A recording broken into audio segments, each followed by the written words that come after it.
चार दोस्त 12वीं पास करने के बाद एक होटल में छोटी सी पार्टी कर रहे होते हैं और बातों ही बातों में चारों डिसाइड करते हैं कि आज से 40 साल के बाद आज ही के दिन 1 जनवरी को हम फिर से यहीं मिलकर पार्टी करेंगे। और हाँ, जो सबसे आखिर में आएगा सबका बिल वही पे करेगा। होटल का वेटर भी ये सब देख रहा था, कहने लगा 40 साल बाद अगर मैं भी यहीं रहा तो आपकी ये पार्टी जरूर देखूंगा। ठीक 40 साल बाद पहला दोस्त होटल पहुंचता है तो देखता है वो होटल अब 5 स्टार बन चुका है। अब वहां पर सब कुछ बदल चुका है। तो एक शख्स उसे पहचान जाता है और कहता है सर बैठिए, मैं आपको पहचान गया, मैं वही वेटर हूं जो अब इस होटल का मालिक बन चुका हूं। वो कहता है क्या बात है। इतने में दूसरा दोस्त आ जाता है, दोनों की बातचीत शुरू होती है कि बिजनेस ग्रो कर गया, सब कुछ अच्छा चल रहा है। दोनों अपनी अपनी बातें शेयर कर ही रहे होते हैं कि तीसरा दोस्त भी पहुंच जाता है, लेकिन चौथा दोस्त अब भी नहीं आया। तो जो सेठ होता है वो कहता है आप ऑर्डर कीजिए, मेन्यू में खाना वगैरह सेलेक्ट कीजिए, इतने में आपका दोस्त भी आ जाएगा। अब खाना भी लग गया, वेट करते करते काफी देर हो गई।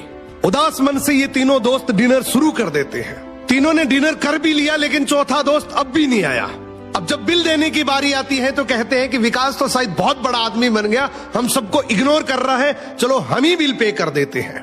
जैसे ही बिल पे करने के लिए काउंटर पे पहुंचे तो काउंटर का मैनेजर बोला आपका बिल तो ऑलरेडी पे हो चुका है। अब तीनों अपने चौथे दोस्त के ना आने की शिकायत करते करते होटल से बाहर निकले ही थे कि तभी एक सरकारी गाड़ी वहां आकर रुकती है। उसमें से एक लड़का उतरता है और तीनों के पैर छूते हुए कहता है मेरे पापा टीचर बन गए थे, मुझे कलेक्टर बनाने के काबिल कर दिया, लेकिन अफसोस मेरे पापा आज से 1 महीने पहले ये दुनिया छोड़कर चले गए। उन्होंने आखिरी वक्त में आपके इस वादे के बारे में मुझे बताया था और कहा था कि जब तीनों पार्टी खत्म कर ले तो उसके बाद तू वहां जाना और पेमेंट वगैरह कर देना।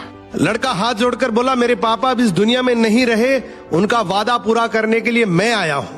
अब ये तीनों नम आंखों से रियलाइज करते हैं कि हम 40 साल बाद ही क्यों मिले, 40 दिन बाद क्यों नहीं मिले। स्वप्नों से हमेशा मिलते रहिए, इससे पहले कि कोई आपका अपना ये दुनिया छोड़कर चला जाए, क्योंकि आदमी सिर्फ एक पानी का बुलबुला है।